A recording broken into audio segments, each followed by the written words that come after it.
بزرگوں، دوستوں، نوجوان ساتھیوں، عزیز بچوں، السلام علیکم ورحمۃ اللہ وبرکاتہ۔ الحمد للہ رب العالمین والعاقبۃ للمتقین، والصلاة والسلام علی سید الانبیاء والمرسلین وعلى آلہ الطیبین واصحابہ الطاہرین اجمعین، اما بعد۔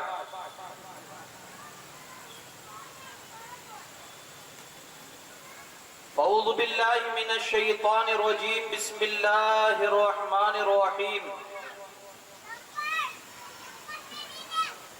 ان الذین یؤذون اللہ ورسولہ لعنہم اللہ فی الدنیا والآخرہ وَأَعَدَّ لَهُمْ عَذَابًا مُهِينًا، صدق اللہ العظیم۔ وبلغنا رسوله النبی الامین الکریم ونحن على ذلك لمن الشاہدین والشاکرین والحمد للہ رب العالمین۔ آئیے سب سے پہلے آقائے نامدار، مدینے کے تاجدار، دونوں عالم کے مالک و مختار حضور احمد مجتبی محمد ارواحنا فدا صلی اللہ علیہ وسلم کی بارگاہ بے کس پناہ میں جھوم کر درود پاک کا ہدیہ پیش کرے۔ اللہم صلی علی سیدنا شفیعنا نبینا و مولانا محمد کما تحب و ترضا بان تصلی علیہ، صلاۃ و سلام علیک یا رسول اللہ صلی اللہ تعالی علیہ وسلم۔ آقا کریم صلی اللہ علیہ وسلم کا ارشاد گرامی ہے،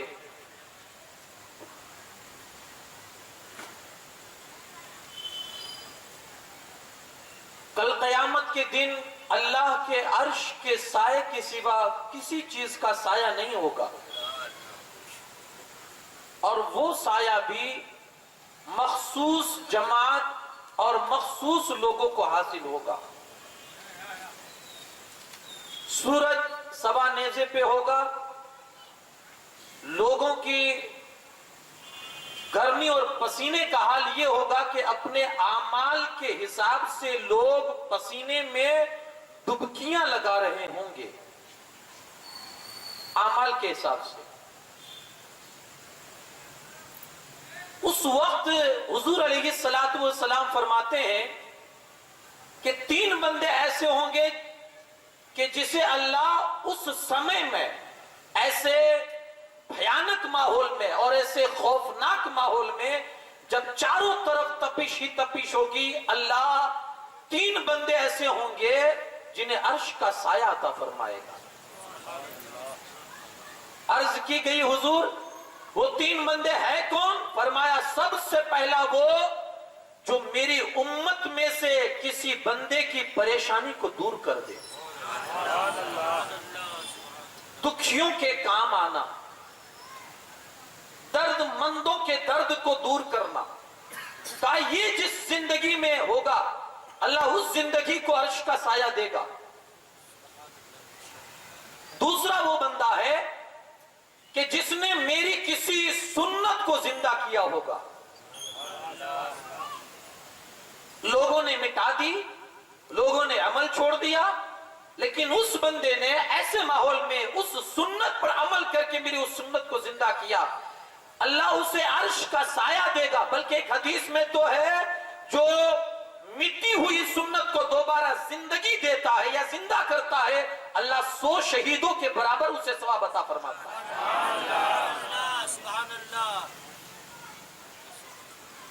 اور تیسرا بندہ وہ ہے جو کثرت سے مجھ پر درود پاک پڑھا کرتا ہے۔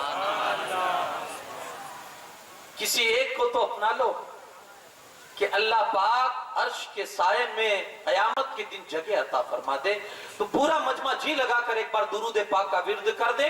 اللہم صلی علی سیدنا شفیعنا نبینا مولانا محمد کما تحب و ترضا بان تصلی علیہ، صلاۃ و سلام علیک یا رسول اللہ صلی اللہ تعالی علیہ وسلم.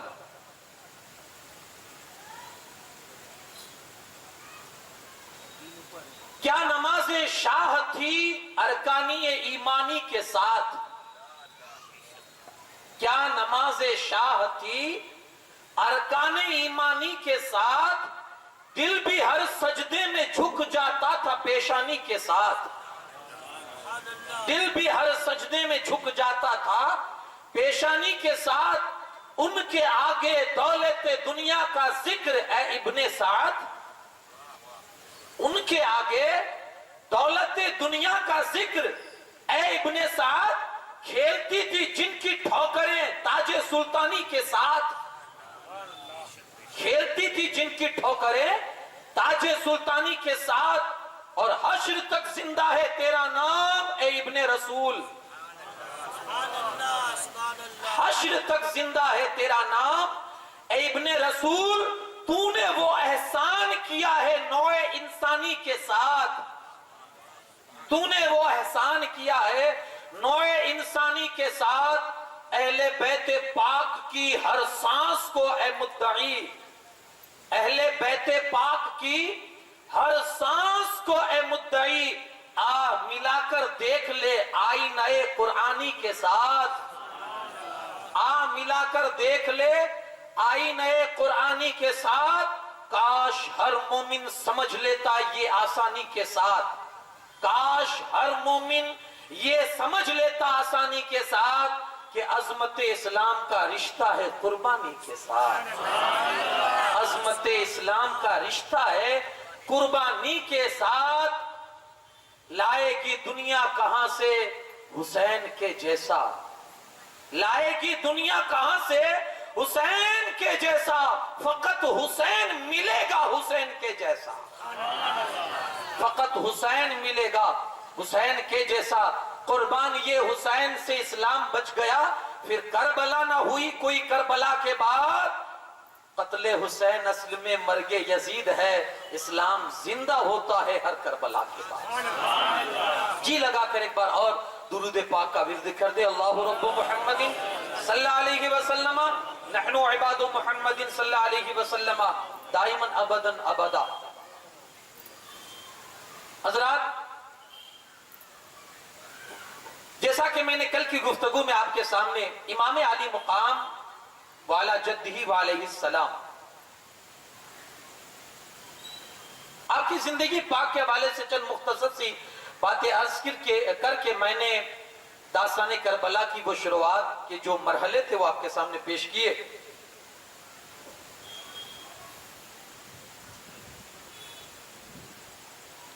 کہ جیسے ہی حضرت امیر معاویہ کا وصال ہوا یزید نے چاروں طرف جہاں جہاں اسے شک و شبہ تھا کہ یہ لوگ میرے خلاف اٹھ سکتے ہیں یا آواز اٹھا سکتے ہیں وہاں فوراً اس نے قاصد دوڑا دیے. اور چونکہ حضرت امام حسن مجتبی نے اپنی خلافت کی باغڈور امیر معاویہ کو سپرد کر دی تھی اس لیے چاروں طرف امیر معاویہ کے گورنر بیٹھے ہوئے تھے. کوفہ ہو مدینہ ہو ہر جگہ امیر معاویہ کے گورنر بیٹھے ہوئے تھے. تو اس لیے بھی یزید کا مسئلہ آسان تھا کہ چاروں طرف اپنے گورنروں کے پاس اس نے خط بھیج دیا کہ میرے نام کی بیعت لینا شروع کرو.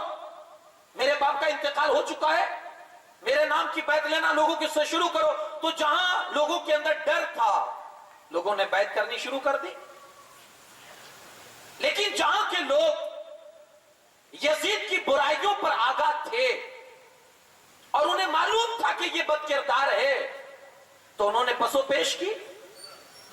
تو پھر نوبت جھگڑے تک کی آ گئی.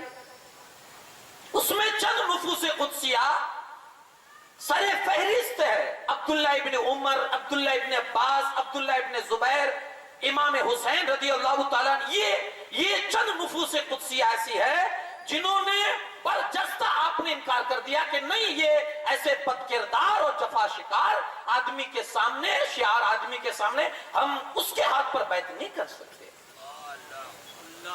تو اس کے بعد جو اس نے اس داستان کو رچا اور کربلا کا مارکا وجود میں آیا.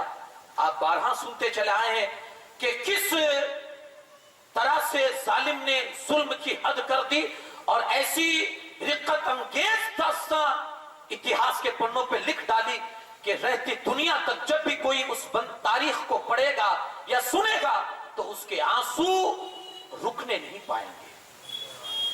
ایسی تاریخ رقم کر دی.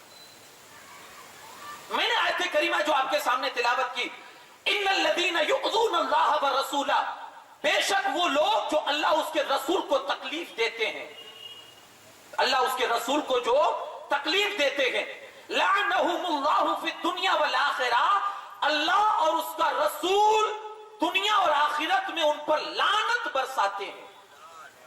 اللہ کی فٹکار برستی ہے ایسے لوگوں پر, اللہ کی لعنت برستی ہے جو اللہ اس کے رسول کو تکلیف دیتے ہیں. آگے اللہ رب العزت فرماتا ہے صرف لعنت ہی نہیں, وَأَعَدَّ لَهُمْ عَذَابًا مُهِينًا, اللہ نے قیامت کے دن کے لیے ان کے لیے دردناک اور ذلت کا عذاب تیار کر کے رکھا ہے. یہاں دنیا کی مصیبتیں تو ہے ہی, یہاں تو بھگتنا ہے ہی اور بھگتا بھی ہے. مجھے موقع ملے گا تو میں عرض کروں گا کہ یزیدیوں کا انجام کیا ہوا, اور ہر ظالم کا انجام یہی ہوتا ہے. وہ کہتے ہیں نا کہ ظلم کی ٹہنی کبھی پھلتی نہیں, ناؤ کاغذ کی کبھی چلتی نہیں. ہر ظلم کرنے والے کا انجام یہی ہوتا ہے. ہمیشہ ہاتھ اٹھانے سے پہلے اتنا ضرور سمجھ لینا کہ وقت بدلتے دیر نہیں لگتی ہے. سانپ جب تک زندہ ہوتا ہے کیڑے مکوڑے کھاتا ہے, لیکن وہی سانپ جب مر جاتا ہے نا کیڑے مکوڑے اسے کھاتے ہیں. وقت بدلتے دیر نہیں لگتی ہے. یہ قانون قدرت ہے, یہ نظام ہے. آپ کسی کے ساتھ غلط کرو گے, ایک وقت وہ آئے گا آپ کے ساتھ برا ہونا ہے. وقت بدلتے دیر نہیں لگتی ہے. اور زمانے نے دیکھا, بہت سال دور نہیں گئے تھے کہ یزیدیوں کا وہ انجام ہوا ہے کہ کوئی تصور بھی نہیں کر سکتا ہے. ایک عبرت ہو گئی آنے والی نسلوں کے لیے, ایک نصیحت بن گئی ان کی موتیں آنے والی پیڑھیوں کے لیے کہ کس دردناک انجام سے یہ لوگ دوچار ہوئے تھے. تو جو اللہ رسول کو تکلیف دیتے گئے, اللہ نے لعنت برسائی ایسے لوگوں پر. اب مجھے بتائیے, امام حسین کو تکلیف دینا کیا رسول اللہ کو تکلیف دینا نہیں ہے؟ رسول اللہ کی تکلیف کیا اللہ کی تکلیف نہیں ہے؟ آپ دیکھیں نا یہ چینل کہاں تک جائے گی. اللہ کے رسول صلی اللہ علیہ وسلم نکلے, حضرت فاطمہ زہرا سلام اللہ علیہا کے گھر کے قریب سے میں نے کل غالباً عرض کیا تھا, حسنین کریمین کے رونے کی آواز آئی. اللہ کے رسول صلی اللہ علیہ وسلم فرماتے ہیں فاطمہ انہیں نہ رولا, ان کے رونے سے میرے دل پر اثر پڑتا ہے, مجھے تکلیف ہوتی ہے. ارے صرف رونے سے جب حضور کو اتنی تکلیف ہوتی ہے تو جنہوں نے کربلا کے تپتے ہوئے ریگستان میں پیاسا اور بھوکا رکھ کے جنہوں نے شہید کیا ہے, بتائیے کیا گزری ہوگی دل مصطفیٰ پر. جو لوگ اللہ اس کے رسول کو تکلیف دیتے ہیں اللہ لعنت برساتا ہے ایسے لوگوں پر. اور آپ دیکھیں رہتی دنیا تک ہر قوم ہر نسل اس بندے کو اور یزیدیت کو ہمیشہ لعنت اور پھٹکار برساتی رہے گی. یہ پھٹکار ہے, یہ بددعا ہے. اور آج بھی جتنے یزیدی زندہ ہے, اچھا یہ مرے نہیں ہیں, یہ ہیں. ان کا خاتمہ کب ہوگا جانتے ہو؟ آخری دور میں امام مہدی آ کر ہی کریں گے. یہ ہر دور میں رہیں گے اور ان کی کچھ نشانیاں بھی ہے, کچھ پہچان بھی ہے. اب آپ بھی بہت عقل و شعور والے ہیں, اس لیے کہنے کی ضرورت نہیں ہے کون یزیدی ہے کون حسینی ہے. اس لیے زندگی میں ہمیشہ حسینی مشن اور مقصد ہی کو زندہ کرو اگر آپ حسینی ہیں.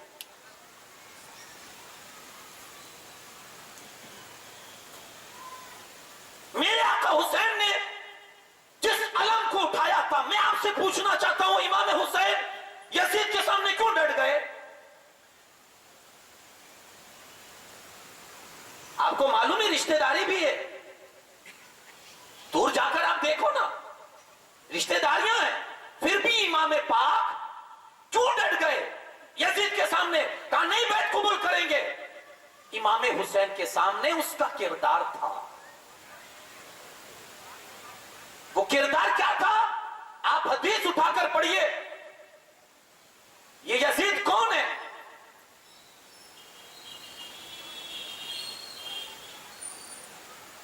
امیر معاویہ رضی اللہ